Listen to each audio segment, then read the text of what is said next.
अस्सलाम वालेकुम नाज़रीन, पाकिस्तान स्पेशल के साथ मैं हूं आपका होस्ट हैदर अली और आप देख रहे हैं पाकिस्तान न्यूज़ नेटवर्क। नाज़रीन, आज एक स्पेशल प्रोग्राम के साथ मैं आपकी खिदमत में हाज़िर हूं और जिसका उन्वान है जो कल वज़ीर तालीम की तरफ से ऐलान कर दिया गया कि 15 सितंबर से हायर एजुकेशन 9, 10th और जो यूनिवर्सिटीज़ और कॉलेजेस हैं उसको खोल दिया जाएगा। और ये सब तरीक़ाकार मरहलावार होगा कि जैसे कि 15 तारीख को यूनिवर्सिटीज़ कॉलेजेस और 23 तारीख से 5वीं से 8वीं और जो 30 सितंबर से है वो मुकम्मल क्लासेस का आगाज़ कर दिया जाएगा। मैं आज मौजूद हूँ दी प्रोफेशनल स्कूल सिस्टम में और आज हमारे साथ मेहमान जो हैं यहाँ के प्रिंसिपल मौजूद हैं असद रहमान साहब। इनसे तफसीली गुफ्तगू फरमाएंगे और साथ इनसे ये भी पूछेंगे कि यहाँ पर जो वज़ीर तालीम की तरफ से कहा गया कि जी सैनिटाइज़र का इस्तेमाल यकीनी बनाया जाए और माशाल्लाह मास्क तो सन ने भी पहना हुआ है, मैंने भी पहना हुआ है और मास्क तो बच्चों के लिए भी लाजिम करार दिया गया और ये भी कहा गया कि जी कि हमने कमेटियाँ तश्कील दे दी गई हैं। जैसे ही बच्चों की क्लासेस का आगाज़ होगा सरप्राइज़ली विज़िट किया जाएगा और भारी जुर्माने भी किए जाएंगे जो SOPs पे अमल नहीं करेगा। आइए आपने प्रोग्राम का आगाज़ करते हैं और सबसे पहला यही सवाल रखते हैं कि कैसा देखते हैं जी कि मरहलावार जो क्लासेस का आगाज़ होने जा रहा है, कैसे हैं आप? जी अल्हम्दुलिल्लाह। अच्छा, कैसा देखते हैं कि जी वज़ीर तालीम की तरफ से जो कमिटमेंट की गई थी कि 7 तारीख को जो मीटिंग होगी उसमें जो कल ऐलान कर दिया गया कि मरहलावार क्लासेस का आगाज़ कर दिया जाएगा, कैसा देखते हैं आप इसको? जी अल्हम्दुलिल्लाह, पहले तो ये गुड न्यूज़ हमारे लिए है कि फ़ाइनली हमें इस बात की इजाज़त मिल गई कि हम 15 सितंबर से अपनी क्लासेस को स्टार्ट करें। तो जो भी एजुकेशन मिनिस्टर ने कहा है हम उसको ओबे करेंगे, लेकिन हमारी बीइंग प्राइवेट इंस्टीट्यूट इस बात की ख्वाहिश थी कि 15 सितंबर से सारी क्लासेस का आगाज़ किया जाता और ये कोई इतना बड़ा मुश्किल नहीं था। हमें SOPs जैसे दिए गए हैं तो बतौर ज़िम्मेदार शहरी के ये हमारी ड्यूटी है और इस इदारे को चलाते हुए हम इसको SOPs को फॉलो करेंगे। जैसे वेरी सिंपल कि हमारी क्लास की स्ट्रेंथ जो हाफ़ कर दी जाए तो हम उसको बिल्कुल हाफ़ करेंगे और क्लास में सोशल डिस्टेंस होना चाहिए जिसको हमने मेंटेन करना है, तो हम इसको मेंटेन करेंगे होपफुली। तो हमारी तो ये डिज़ायर थी कि 15 सितंबर से रेगुलर क्लासेस सारी को स्टार्ट किया जाता, लेकिन बीइंग रिस्पॉन्सिबल सिटीज़न हम फॉलो करेंगे जैसे उन्होंने स्टेप वाइज कहा है। 15 सितंबर से 9, 10th और इंटर की क्लास हम स्टार्ट करेंगे इंशाल्लाह ताला। दैन उसके बाद 22 सितंबर से 6, 7, 8 क्लास को बुलाएंगे और 30 सितंबर से मोंटेसरी से ऑनवर्ड सारी क्लासेस को हम स्टार्ट। उनका इस तरह खोलने का मकसद ये है कि वो उनका यही कहना है, जैसा कि हमने कल भी सुना, उनका ये कहना था हम मरहलावार इसलिए खोल रहे हैं कि पहले जो बड़ी क्लासेस का आगाज़ करेंगे, अगर केसेस बढ़ेंगे तो हम दूसरी क्लासेस को नहीं खोलने देंगे। तो कैसा देखते हैं आप इसको? देखिए जी, सबसे पहले तो ये है कि जो दरसगाह है जैसे स्कूल्स हैं और इंस्टीट्यूट्स हैं, ये इन चीज़ों के लिए ज़्यादा रिस्पॉन्सिबल है। हम ये समझते हैं कि हम तरबियत गाह भी हैं, हम इन बच्चों को ट्रेन करेंगे कि how to use mask, how to sanitise your hands और किस तरह से आपने सोशल डिस्टेंस को मेंटेन करना है। तो मेरे ख़्याल से इंशाल्लाह ताला ज़िम्मेदार लोग हैं हम लोग ये हमारे डिपार्टमेंट में, तो होपफुली हम 100% SOPs को फॉलो करेंगे और इंशाल्लाह ताला ऐसा कोई केस नहीं होगा। इस बुनियाद पर हमारी ये ख्वाहिश थी कि स्कूल सारे खोले जाते हैं, लेकिन मैंने यही पहले बात की है गवर्नमेंट के रूल्स को फॉलो करना हमारी रिस्पॉन्सिबिलिटी है। तो जैसे उन्होंने स्टेप बाय स्टेप कहा है उनका प्लान और होएगा तो हम इसको फॉलो करेंगे और इसके अंदर भी हम सारे SOPs को ख्याल करेंगे। अच्छा, हम देख रहे हैं कि सैनिटाइज़र वॉक थ्रू गेट भी माशाल्लाह स्कूल में लगा दिया गया है और साथ आपकी तरफ से ये भी कहना है जी कि हम बच्चों को खुद मास्क प्रोवाइड करेंगे अगर कोई नहीं लेके आता। तो ये तो बहुत अच्छा फैसला है ना आपकी तरफ से, अगर सब ऐसे करने लग जाएँ तो बहुत ही मज़ा आएगा। जी जी बिल्कुल। देखें, मैंने आपसे पहले बात की कि स्कूल एक दरसगाह भी है। हम ये ट्रेनिंग करेंगे बच्चों की कि आपने मास्क यूज़ करना है, आपने जब स्कूल में एंटर होना है तो आप सैनिटाइज़र गेट के अंदर 3-4 सेकंड स्पेंड करेंगे, सैनिटाइज़ करेंगे अपने आप को, आएंगे 1 आवर या 30 मिनट बाद अपने हाथों को सैनिटाइज़ करें। ये ट्रेनिंग होएगी। जब बच्चा हमारे पास मोंटेसरी में है या क्लास 4 में 3 में है तो उसके सीखने की एज है, तो वो ये सीखेगा। तो जब वो मार्केट जाएगा रहेगा या वो ग्राउंड में जाएगा तो वो मम्मा या अपने पेरेंट्स से डिमांड करेगा कि हमें SOPs को फॉलो करना है, हमें इंस्टीट्यूट से सिखाया गया है। तो इसीलिए हमारी डिमांड थी कि हम इसको जल्दी से जल्दी खोल दें ताकि हम बच्चों की ट्रेनिंग करें।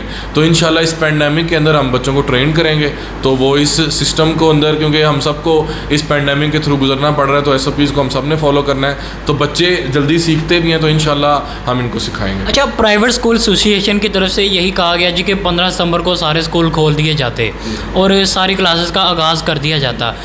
क्या मुश्किलात थी और क्या आपका एक प्लान बना हुआ था कि जी 15 तारीख को सारी क्लासेस का आगाज़ किस तरह कर सकते थे आप?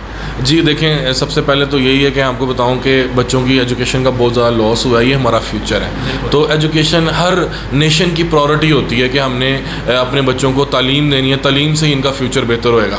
तो इसीलिए हमारी एक डिमांड थी कि जल्दी से जल्दी इसको खोला जाए और हमें सिस्टम दिया जाए, जैसे जैसे पूरे वर्ल्ड ने कर दिया। ऑलमोस्ट 98% दुनिया में स्कूल्स वगैरह ओपन हो चुके हैं, बच्चों की क्लासेस हो रही हैं SOPs के साथ। तो इसीलिए हमारी डिमांड थी इसको जल्दी से जल्दी खोला जाता। प्लस फाइनेंशियल ऑब्स्टेकल्स थी, इंस्टीट्यूट बहुत मुश्किल टाइम से गुजर रहे हैं, तो उसके लिए जितनी जल्दी हम एक्टिविटी शुरू करेंगे तो हम सब रनिंग फेज़ में आएंगे। इसकी वजह से हमारे जो काशिफ मिर्ज़ा साहब हैं, पाकिस्तान प्राइवेट स्कूल एसोसिएशन के चेयरमैन, उनकी बार बार डिमांड थी कि स्कूल्स को ओपन किया जाए, टाइमली किया जाए। तो गवर्नमेंट, बहरहाल वही बात है कि हम गवर्नमेंट के साथ चलेंगे, हम ज़िम्मेदार लोग हैं, तो हमने गवर्नमेंट को फॉलो किया। 15 सितंबर से हमें इजाज़त मिली है, तो होपफुली इंशाल्लाह ताला हम SOPs के साथ चलेंगे। हमने गवर्नमेंट को पहले भी 3-4 दफ़ा टोटली प्लान दिया है और गवर्नमेंट को ये बात की है कि हम बच्चों को ट्रेन करेंगे और इस सिस्टम का हिस्सा बनेंगे, क्योंकि पेंडेमिक के साथ लाइफ नहीं रुक सकती। अब हम ये कहें कि we will sleep for night and days at home, it's not possible. हमें सीखना है, हमें आगे बढ़ना है, हमें इसका मुकाबला करना है। तो इंशाल्लाह ताला तमाम प्राइवेट इंस्टीट्यूट इस बात के लिए पहले भी रेडी थे और इंशाल्लाह अब भी करेंगे। अच्छा, बच्चों की तरफ और स्टूडेंट के लिए क्या रिलीफ दिया गया प्राइवेट स्कूल एसोसिएशन की तरफ से? जैसा कि ये कोविड के दिन थे और आपको पता है कारोबार भी सब बंद थे, क्या रिलीफ दिया आपने फीसिस में? जी बिल्कुल, अल्हम्दुलिल्लाह। जैसे ही हमारे पंजाब के एजुकेशन मिनिस्टर ने, मैं सिर्फ पंजाब का नाम लूँगा क्योंकि किसी और जगह पे ऐसा नहीं हुआ, उन्होंने हमें कहा कि आप 20% फ़ी में वेवर दें। हमने उसी को फौरी तौर पे इम्प्लीमेंट किया और 20% फ़ी में वेवर दिया तमाम पेरेंट्स को कि आपको हम ये वेवर दे रहे हैं। इसके अलावा हमें पता है कि जिन लोगों का बिज़नेस बहुत ज़्यादा हिट हो गया है इस टाइम के अंदर, तो उनको हम मज़ीद फेवर्स भी दे रहे हैं। हम टेबल पे उनको बुला के डिस्कशन कर रहे हैं, मीडियम में उनसे डिस्कस कर रहे हैं। अगर कोई बहुत ज़्यादा हर्डल्स हैं तो हम उनको मज़ीद फेवर्स भी दे रहे हैं। लेकिन हमने यही देखा था कि जब से अदालत की तरफ से भी और हुकूमत की तरफ से भी ये कह दिया गया था कि 20% रिलीफ दिया जाए फीसिस में, लेकिन प्राइवेट स्कूल एसोसिएशन ही नहीं दे रही थी। आखिर हुकूमत की बजाय इसमें दखल अंदाजी के बाद जाके उन्होंने ये 20% का फैसला किया। तो क्या ऐसी मुश्किलात थी? देखिए जी, सबसे पहले तो हमने जब गवर्नमेंट ने अनाउंस किया, एजुकेशन मिनिस्टर ने, मुराद राज साहब ने, कि आपको 20% फ़ी में वेवर देना चाहिए, नंबर 1 उन्होंने हमारा उसमें मौक़िफ़ नहीं सुना। उन्होंने जस्ट स्ट्रेट फॉरवर्ड कहा you have to implement this, not anything else. तो हमें उनको ये कहा गया, हमने उनसे कहा आप हमारी बात सुने, we are ready to give 20% relief, but क्या हमारे लैंडलॉर्ड हमें 20% फ़ी में रिलीफ देंगे? क्या गवर्नमेंट हमारे टीचर्स को सैलरी पे करने के लिए आगे आएगी? क्या गवर्नमेंट जो 80% सैलरी हम देंगे 20% गवर्नमेंट पे करे? क्योंकि हमारे एक्सपेंडिचर तो वहीं पे हैं। तो हमारी डिमांड ये थी कि हमारे एक्सपेंडिचर्स को भी कट डाउन किया जाए, या गवर्नमेंट सपोर्ट करे या हमारे पेबल्स हैं उनको कह के उसको कट डाउन करवाया जाए। अच्छा, आखिर में ये सबसे इम्पोर्टेंट यही सवाल कि जो स्टूडेंट की पढ़ाई का हर्ज हो गया और साथ आगे उनको इस बात में भी मुश्किलात का सामने जी कि पेपर कैसे होंगे, हम कैसे पढ़ेंगे, कैसे तैयारी करेंगे। कोई अगर आपके इल्म में ये बात है कि जी पेपर कब होंगे, एग्ज़ाम कब होंगे, कि ताकि स्टूडेंट की तरफ हम पहुँचाएँ कि जी ये तरीक़े हैं और परेशान ना हों? जी, सबसे पहले तो ये मैं बता दूं कि कोई ऐसी न्यूज़ आ रही है कि 9 टर्म का सिलेबस कम कर दिया गया, सब फेक न्यूज़ है। ऐसी कोई बात करेक्ट नहीं है। हमने बच्चों को प्रिपेयर करना है। जो बच्चे थे, जो इदारे थे, उन्होंने ज़िम्मेदारी का मुजाहिरा किया है और बच्चों को ऑनलाइन क्लासेस, बच्चों को ऑनलाइन टेस्ट वगैरह वो सारे हम प्रोवाइड करते रहे हैं डे बाय डे। तो जो हमारे जूनियर क्लासेस हैं जिसमें मॉन्टेसरी टू क्लास 7 तक है, उनके सिलेबस को श्रिंक किया गया है, उनको थोड़ा सा डाउन किया हमने।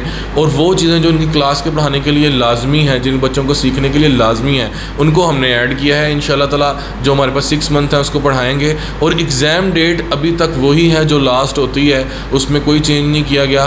तो पाकिस्तान के बच्चे मेहनती हैं, पढ़ाने वाले भी मेहनती हैं, तो ये ज़हीन कौम है, मैं तो ये समझता हूँ। तो इंशाल्लाह ताला ये 6 मंथ्स में भी उसको ओवरकम करेंगे। अच्छा, ऑनलाइन क्लासेस का कैसा फीडबैक आया?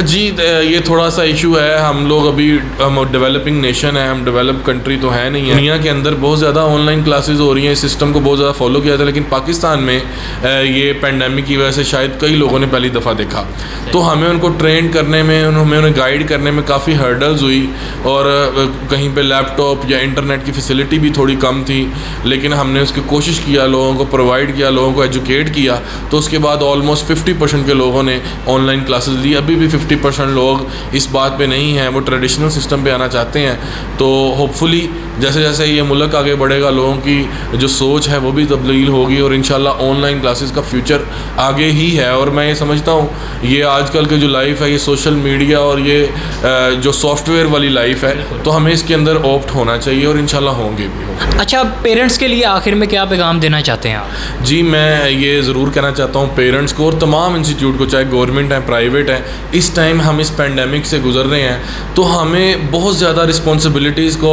मुजाहिरा करना है और हमें देखना है। जैसे आपने जिक्र किया, अगर बच्चे को कोई इशू है तो खुदारा उसको हमारे पास मत भेजें, उसको पहले ट्रीटमेंट करवाएं। उसकी वजह से बहुत सारे लोग इफ़ेक्ट हो सकते हैं। जैसे ये कोविड-19 है, ये एक शख्स से दूसरे शख्स तक फैलता है, जिसकी वजह से हमने बहुत SOPs का ख्याल रखना है। तो इस बात का हमें, हमारे जो पेरेंट्स को, हमारे टीचर्स को, जितने भी लोगों को अगर ऐसा कोई केस नज़र आता है तो उसको मुकम्मल क्योर करें, और हमारे सिस्टम में उसकी वजह से कोई दूसरे लोग इफ़ेक्ट ना हो, और मुकम्मल SOPs को फॉलो करें। इससे आप अपनी जान भी बचा सकते हैं और दूसरों की भी जान बचा सकते हैं। जी नाज़रीन, जैसा कि आज मैं मौजूद था दी प्रोफेशनल स्कूल सिस्टम में, हमारे साथ मौजूद थे यहाँ स्कूल के प्रिंसिपल असद रहमान साहब। उनसे तफसीली गुफ्तगू हुई और तलबा के बारे में भी रहनुमाई ली, और साथ उनका यही कहना है कि हम हुकूमत के जो भी फ़ैसला है उसको कबूल करते हैं और शाना बशाना खड़े हुए हैं। और जैसा कि इनका यही कहना है कि हमने स्कूल में वॉक थ्रू गेट सैनिटाइज़र लगवा दिया गया है, और मास्क भी अगर कोई तलबा नहीं पहन के आते उसको हम प्रोवाइड करेंगे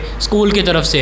और साथ इनका ये भी कहना है कि जैसा कि अगर स्कूल में कोई टेम्परेचर चेक करने के लिए हम बाकायदा एक इंतज़ाम कर रहे हैं, अगर बच्चे को जैसा कि हुकूमत की तरफ से कहा गया है अगर टेम्परेचर हो, पहले तो माँ बाप का फ़र्ज़ है कि उसको स्कूल ना भेजें, और अगर वो स्कूल आ जाता है तो स्कूल वालों का फ़र्ज़ है कि उसे स्कूल में एंटर ना होने दे, ताकि दूसरे जो ठीक तलबा हैं उनकी सेहत के साथ ना खेला जा सके और इस वबा से महफूज रहा जा सके। इसी के साथ मुझे, मेरी टीम को दीजिए इजाज़त। अल्लाह हाफ़िज़।